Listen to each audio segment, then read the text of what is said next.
Baik, selamat sore pemirsa JBTV. Ini sebenarnya sudah malam juga nih, malam. Kita ketemu lagi di program, kita bilang ini podcast juga, tapi ini namanya, kalau program ini adalah Tok Tok So So.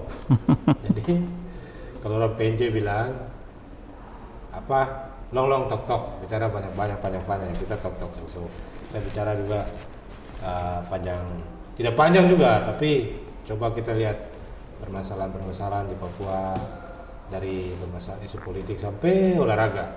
Kadang-kadang kita bicara kopi juga, ya pokoknya segala macam lah. Di Papua ini tidak banyak tempat untuk bicara begitu, jadi kita coba membuat tempat-tempat seperti begitu, forum-forum seperti begitu, tapi lebih santai.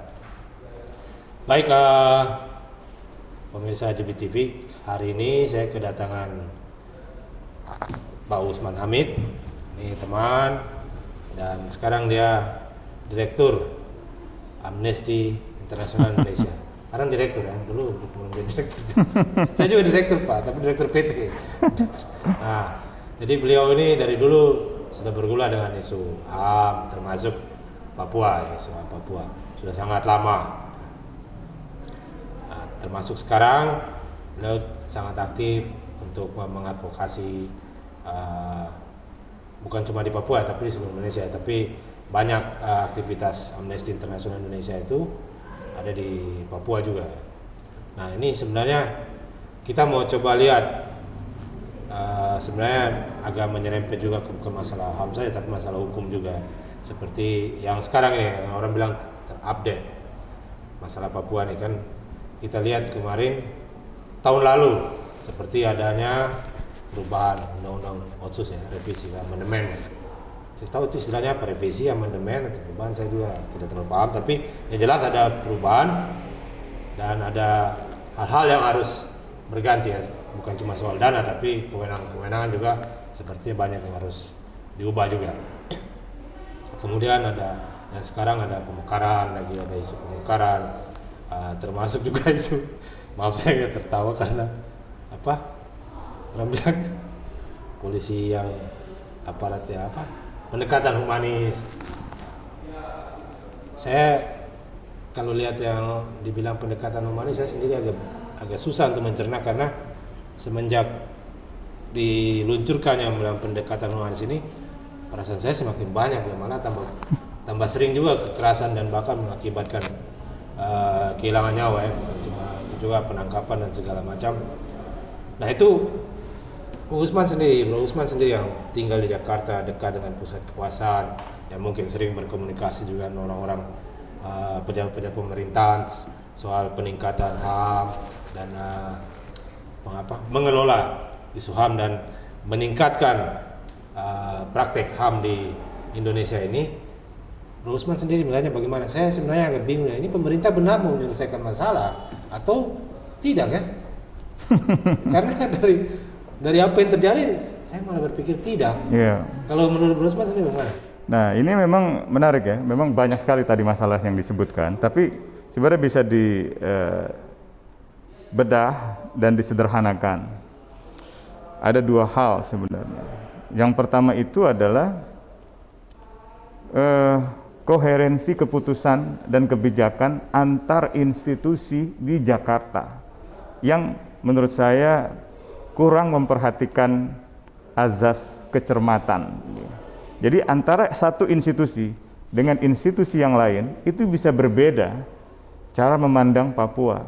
Belum sama institusi yang lokal di Belum Papua di Papuanya. Jadi baru di Jakarta saja sudah ada perbedaan-perbedaan cara pandang melihat masalah Papua itu masalah apa. Saya ambil contoh. Dalam 3 tahun terakhir ini kan ada eskalasi yang meningkat di sejumlah wilayah, terutama di pegunungan, di Intan Jaya, di Puncak, sampai di Nduga. Nah, kalau kita lihat kebijakan misalnya dari pimpinan pemerintah, mereka juga memiliki perbedaan-perbedaan antar institusi pemerintah gitu. Tapi kan mereka punya banyak di Papua, masa ada semua di institusi itu ada. Ada semua, di Kemdagri ada, di kantor Wapres ada, di kantor Presiden ada, di kantor Kemenko Polhukam ada, di kantor KSP ada, di banyak sekali di dalam pemerintahan Sebenarnya itu baik. Artinya seluruh kementerian kalaupun punya Des Papua bisa dikatakan sebagai satu perhatian terhadap masalah Papua. Pertanyaannya adalah apakah rumusan masalah yang mereka miliki tepat, dan apakah antar instansi itu memiliki rumusan masalah yang sama. Ambil contoh yang terbaru adalah pernyataan Menko Polhukam ketika menetapkan organisasi KKB sebagai organisasi teroris gitu toh. Nah, di sisi lain kita lihat pernyataan Ketua MPR misalnya Bambang Susatyo mengatakan tumpas saja apa itu urusan HAM belakangan. Pernyataan itu artinya pilih jalan militer, karena penumpasan itu dikenal di dalam pendekatan militer, dalam pendekatan perang, dan itu pula artinya adalah mengerahkan pasukan ke bawah dengan konsekuensi menghadapi situasi dibunuh atau membunuh gitu. Artinya ada resiko-resiko yang ditempuh oleh para prajurit di bawah, belum lagi resiko-resiko di dalam masyarakat yang terkena imbas dari operasi-operasi itu. Yang ketiga, kalau kita lihat dari Panglima TNI, ya misalnya mengatakan yang baru misalnya, kalau yang lama tidak terlalu jelas gitu, selalu banyak menggunakan jargon NKRI misalnya, atau ditambah harga mati gitu ya. Pangdam yang terbaru misalnya baru menjabat Pangdam Jakarta maksud saya, baru menjabat Kepala Staf Angkatan Darat, lalu mengatakan akan menempuh dialog gitu ya. Jadi antara instansi pemerintah, parlemen termasuk MPR dan DPR, DPD juga, bahkan institusi keamanan seperti TNI, seperti Polri, dan juga Badan Intelijen Negara itu berbeda-beda dalam melihatnya. Bahkan koordinator menteri seperti Pak Mahfud tentu orang cerdas, tapi ketika saya kira tanggung jawabnya dalam mengkoordinasikan instansi-instansi keamanan belum cukup maksimal. Mungkin karena dia sipil juga. Bisa juga, tetapi mungkin karena faktor lain ya, yaitu memang ada ego sektoral antara instansi itu. Bahkan ketika menyebut menyebut KKB sebagai organisasi teroris, kalau saya periksa dokumen pemerintah, itu sebenarnya berasal dari usulan KBRI di Jerman, jadi Kedutaan Besar Republik Indonesia di Jerman pada April tahun lalu, yang mengusulkan agar OPM didaftarkan ke dalam organisasi teroris yang ada di Indonesia, di Uni Eropa, dan juga di PBB. Istilah OPM yang disebut di dalam surat Kedutaan Besar Republik Indonesia kepada pemerintah dan juga dirujuk oleh Badan Nasional Penanggulangan Terorisme BNPT di Indonesia, dengan istilah yang dipakai oleh Menko Polhukam ketika mengumumkan kebijakan yang dipilih itu berbeda. Tidak ada urusannya OPM dengan KKB, dan tidak ada organisasi di Papua yang namanya KKB. Cuma sebutan saja dari pemerintah kepada kelompok yang dianggap melakukan kriminal, tapi tidak diketahui namanya apa. Lalu pemerintah menyebutnya KKB. Ada juga KKSB. Nah, itu yang saya ingin katakan. Instansi lainnya menyebutnya KKSB, kelompok kriminal separatis bersenjata. Ada juga yang menyebutnya kelompok separatis bersenjata, KSB. Atau ada lagi yang menyebutnya KSP, bukan kantor staf presiden ini, kelompok separatis Papua. Nah, ini untuk orang-orang yang katakanlah pejabat, pegawai negeri sipil gitu, yang dianggap tidak pro integrasi kepada Republik Indonesia.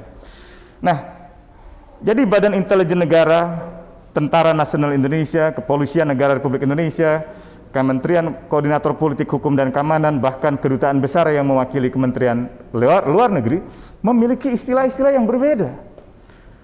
Dan tidak ada kecermatan di dalam melihat perbedaan-perbedaan istilah itu. Itu kan ada implikasi hukumnya gitu. Iya, harusnya begitu. Begitu. Kalaupun mau menggunakan misalnya hukum juga, dana juga Pak, kalau operasi. Jangan-jangan supaya dananya banyak dibuat programnya banyak dengan istilah yang berbeda-beda gitu ya. Tapi saya nggak ingin masuk ke sana, saya tidak ada datanya. Nah, yang saya ingin tunjukkan adalah dari data-data yang saya tadi sebutkan, dokumen resmi negara gitu, pernyataan resmi pejabat negara, itu semuanya berbeda-beda. Wajar kalau kita lihat di lapangan, akhirnya ada kebingungan di tingkat aparat negara, sebenarnya kita ini mau mengambil jalan apa? Kalau dialog, tentu dengan OPM atau dengan ULMWP misalnya gitu. Tapi kalau mau menggunakan penegakan hukum atau operasi keamanan karena ada tindakan kriminal, ya cukup polisi. Tapi kalau kriminal itu dianggap adalah bagian dari kelompok pro kemerdekaan atau dalam istilah pemerintah kelompok separatis bersenjata, katakanlah itu masih ada dalam skala penegakan hukum, tetap polisi. Tetapi ketika tentara tidak. Ketika itu sudah dalam bentuk insurgensi, pemberontakan bersenjata yang sudah berskala besar dan melumpuhkan pemerintahan sipil, baru TNI. Ya, sekarang belum sampai ke situ. Belum. Bahkan dalam hukum internasional, dalam standar-standar internasional itu, pengerahan pasukan militer itu bukan tidak dibolehkan, dibolehkan. Tetapi untuk menghentikan pertumpahan darah, untuk menghentikan perang saudara. Jadi untuk menyelamatkan jiwa gitu. Tapi ini kan banyak pasukan dikirim nih. Ini saya juga mau tahu sekalian. Kalau pasukan dikirim itu dasar hukumnya seperti apa ya? Nah, dasar hukumnya itu pasal 6, pasal 7 di Undang-Undang TNI, Undang-Undang 34 tahun 2004. Ini merupakan tindak lanjut dari TAP MPR tentang TNI Polri misalnya. Yaitu dia harus berdasarkan keputusan politik negara. Dalam Kepres. Keputusan politik negara itu undang-undang. Ya. Kalau Kepres dia hanya diterbitkan oleh presiden. Perpres hanya diterbitkan oleh presiden. Peraturan pemerintah atau PP hanya diterbitkan oleh pemerintah. Tapi kalau undang-undang adalah keputusan politik negara yang diusulkan pemerintah dan disetujui oleh DPR. Dan operasi itu harus bersifat sementara, pengerahan itu. Berapa? 3 bulan kah? Atau berapa lama? Berapa dana yang dibutuhkan, berapa pasukan yang diturunkan, bagaimana keselamatan para prajurit, bagaimana kalau mereka misalnya gugur di dalam penugasan, bagaimana tanggung jawab negara terhadap keluarganya, bagaimana tanggung jawab negara kalau terjadi pelanggaran HAM, bagaimana kalau ada korban sipil, bagaimana kalau ada sasaran-sasaran penduduk sipil lainnya seperti rohaniwan, pendeta, atau misalnya pekerja kemanusiaan, jurnalis, wartawan, atau sekolah, atau gedung-gedung sipil pemerintahan, dinas pendidikan, dinas kesehatan, dan seterusnya. Itu seluruhnya adalah norma-norma yang harus dipatuhi ketika negara mengerahkan pasukan militer. Norma itu dituangkan di dalam konvensi-konvensi Jenewa. Dan konvensi Jenewa itu sudah diratifikasi oleh pemerintah Indonesia sejak tahun 1958. Indonesia melakukan aksesi, artinya menandatangani sekaligus meratifikasi. Nah, sampai pada titik ini memang tidak ada semacam kerangka kebijakan yang utuh di dalam pemerintah. Sehingga masing-masing seperti punya cara sendiri, pandangan sendiri, dan pilihan tindakan yang sendiri gitu ya. Ini yang mengakibatkan bukan hanya kebingungan, tetapi kekacauan koordinasi di tingkat bawah dan timbulnya korban. Ini belum kita sebut misalnya antara personil TNI dan personil polisi atau BRIMOB misalnya yang juga sering bersih tegang gitu. Nah, itu soal-soal yang saya kira belum cukup dipertimbangkan oleh pemerintah. Demikian pula ketika kita mau misalnya menyebut katakanlah OPM sebagai kelompok organisasi teroris. OPM itu organisasi politik. Memang dia tujuannya kemerdekaan dan tentu keluar dari republik. Tetapi untuk menyebut mereka sebagai kelompok organisasi teroris, artinya kelompok yang melakukan secara organisasi tindak pidana teroris atau kejahatan terorisme, saya sulit menerima penjelasan itu. Kalau mau menyebut misalnya kekerasan bersenjata yang dilakukan oleh kelompok pro OPM, pro kemerdekaan, mungkin TPNPB yang dimaksud, yaitu Tentara Pembebasan Nasional Papua Barat gitu. Dan biasanya itu memang lama proses menyepakati bahwa satu kelompok ini sebagai teroris itu tidak serta-merta begitu ya. Betul, tetapi itu surat-suratnya resmi dan menurut saya dari BNPT, dari KBRI, kemudian diterima oleh Kemenko Polhukam, lalu mengundang berbagai lembaga, lalu mengeluarkan kebijakan. Tampaknya antara kajian yang dibuat oleh pemerintah ya dengan penjelasan terbuka pemerintah itu ada gap, ada jurang itu. Jadi ada semacam pertimbangan-pertimbangan yang sifatnya emosional saja atau yang pertimbangannya bersifat personal, pandangan pribadi. Yang saya sebut personal atau yang emosional itu sebagai contoh ketika ada penembakan Kepala Badan Intelijen Daerah Kabinda Pak Dhani almarhum gitu. Jadi Ketua MPR langsung marah gitu dan mengatakan itu tumpas saja gitu kan. Nah, kita mau menyebut pembunuhan itu sebagai apa? Sebagai perang, sebagai kejahatan dalam arti tindak pidana, atau apa? Tentu kita sebagai negara hukum harus mengusutnya, harus mencari pelakunya, dan wajib menghukum pelakunya. Siapapun, entah dia seorang jurnalis, seorang aktivis, atau seorang lawyer, atau seorang pejabat sekalipun, bahkan seorang intelijen, kalau dia dibunuh secara tidak sah atau dibunuh di luar hukum, negara wajib mencari, menghukum para pelakunya. Gitu. Nah, dalam konteks itu yang keluar hanya emosi-emosi dari pernyataan pejabat, seolah mereka hanya ingin menunjukkan rasa nasionalisme saja. Jadi kebanggaan-kebanggaan nasionalistik yang seperti itu yang lebih dominan di dalam pernyataan-pernyataan pemerintah ketimbang memikirkan rumusan kebijakan yang benar. Gitu. Nah, tapi seluruh pemerintahan, artinya institusi pemerintahan, saya lihat memang melihat persoalan wilayah di Papua sebagai ancaman. Artinya ancaman disintegrasi Papua dari Republik Indonesia adalah ancaman yang dianggap oleh pemerintah sebagai ancaman utama. Padahal kalaupun ada, sebenarnya masalahnya tidak sesederhana itu. Gitu.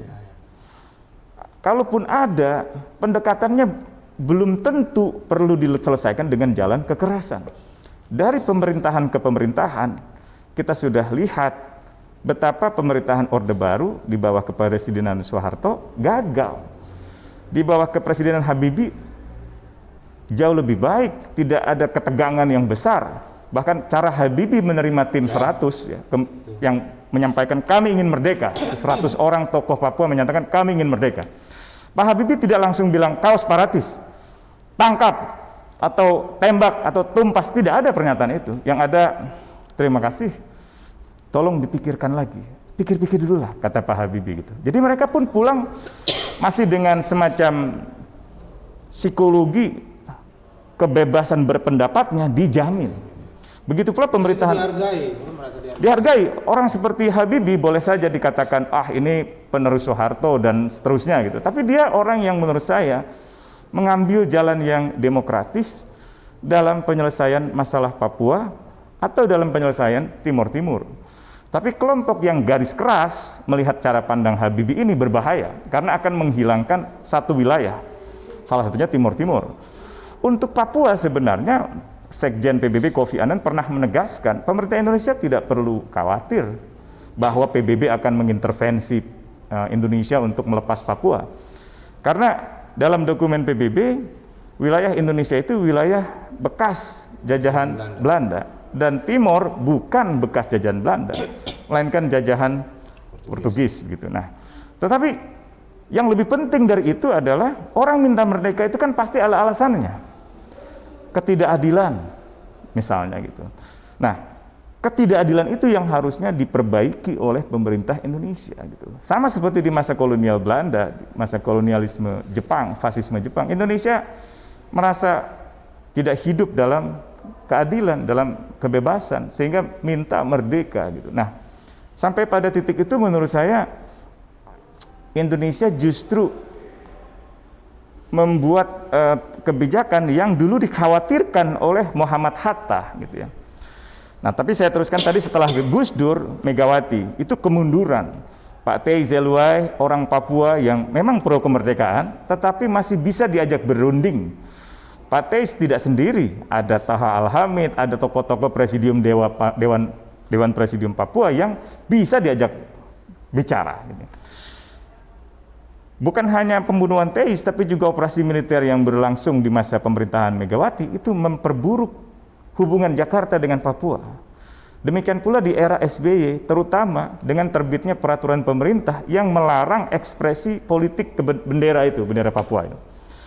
Jadi, Gus Dur boleh ya? Padahal di masa Gus Dur itu dibolehkan. Yang penting kata Gus Dur jangan lebih tinggi dari bendera merah putih. Saya kira itu titik kompromi yang masih bisa diterima oleh orang Papua. Sama sepertinya sekarang orang Papua menyanyikan lagu Indonesia Raya pertama, setelah itu nyanyi Hai Tanahku Papua.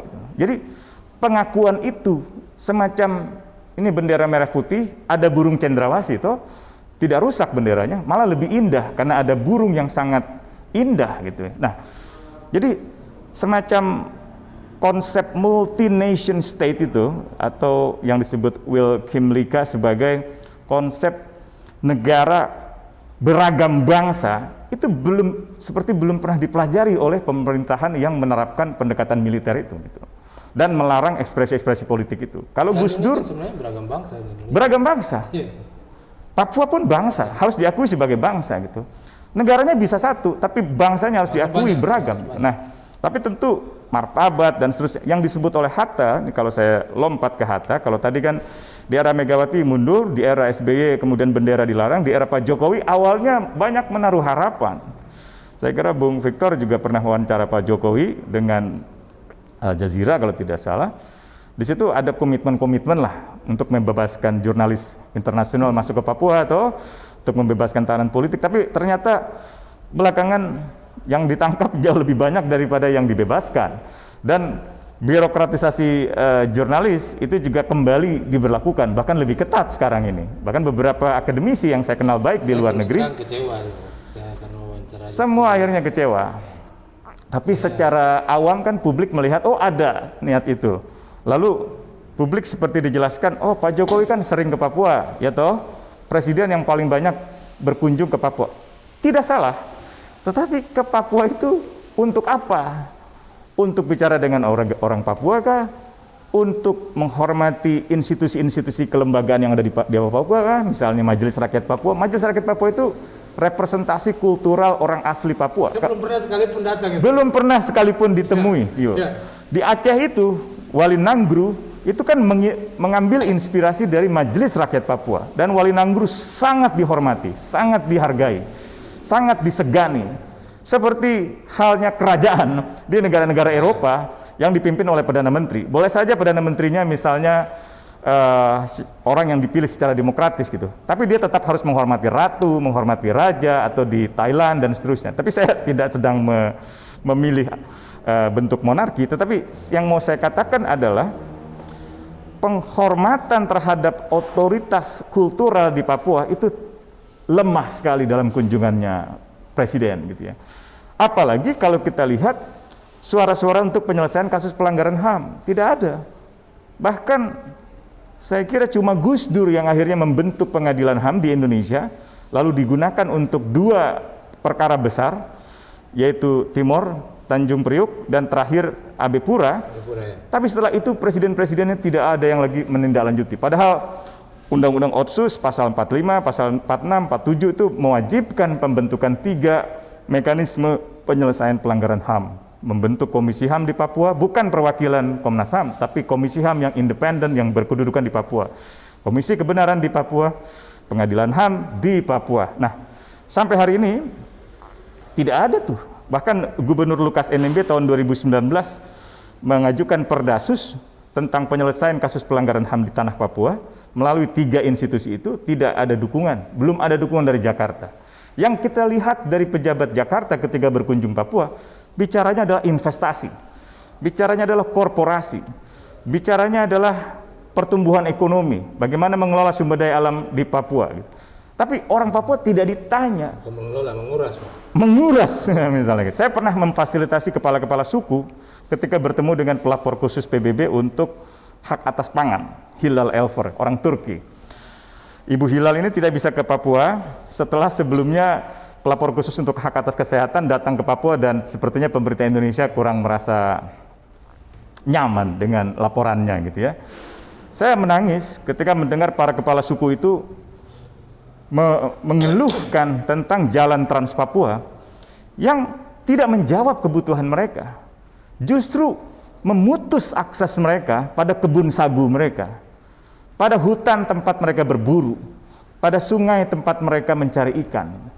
Jadi situ saya melihat negara, setelah saya periksa peta Bappenas, peta SDM, peta instansi-instansi pemerintah termasuk Bappenas misalnya, ternyata titik-titik infrastruktur besar itu, jalan misalnya, lebih banyak atau lebih kental dengan nuansa penghubungan titik-titik kapital, titik-titik modal. Jadi mereka buat jalan-jalan itu sebenarnya waktu zaman Belanda dulu. Betul. Untuk melancarkan arus modal gitu. Jadi dari pelabuhan ke tambang dan seterusnya. Memang melewati rumah masyarakat. Tapi yang dibutuhkan masyarakat itu bagaimana? Saya kalau tinggal di Asmat, saya tahu ke rumah sakit, speedboatnya ada, atau setidaknya dekat rumah kampung saya ada klinik. Gitu. Ini kan rumah sakitnya tidak ada, kalaupun ada tidak ada dokter gitu. Kalaupun ada dokternya tidak ada alatnya. Jadi bawa jalan. Dan dibawa jalan. Dan juga kalau saya berperjalanan seperti waktu krisis di Asmat itu sedih sekali saya itu. Itu ada yang 2 malam naik speedboat sampai lokasi anaknya meninggal dan setelah itu menyedihkan sekali. Negara di tengah perkembangan dunia yang seperti ini masih kita temui hal-hal seperti itu. Itu menyedihkan gitu. Nah, kembali ke soal Muhammad Hatta yang tadi saya katakan, kata Muhammad Hatta, jangan kita ambil Papua itu.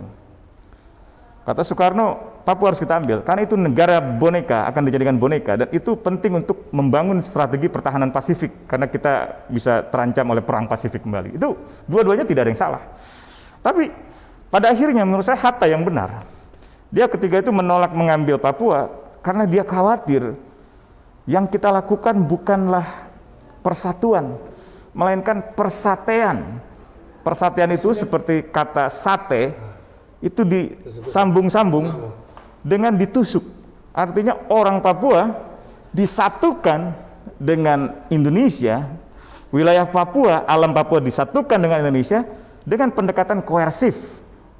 Jadi bukan persatuan, bukan karena senasib dan sepenanggungan dan secita-cita bersama, melainkan lebih karena paksaan. Dan itu yang Hatta bilang, kalau itu terjadi maka kita akan membangun imperialisme yang baru gitu. Imperialisme Indonesia atas Papua. Jadi jauh hari Muhammad Hatta, proklamator Indonesia, sudah memiliki visi itu.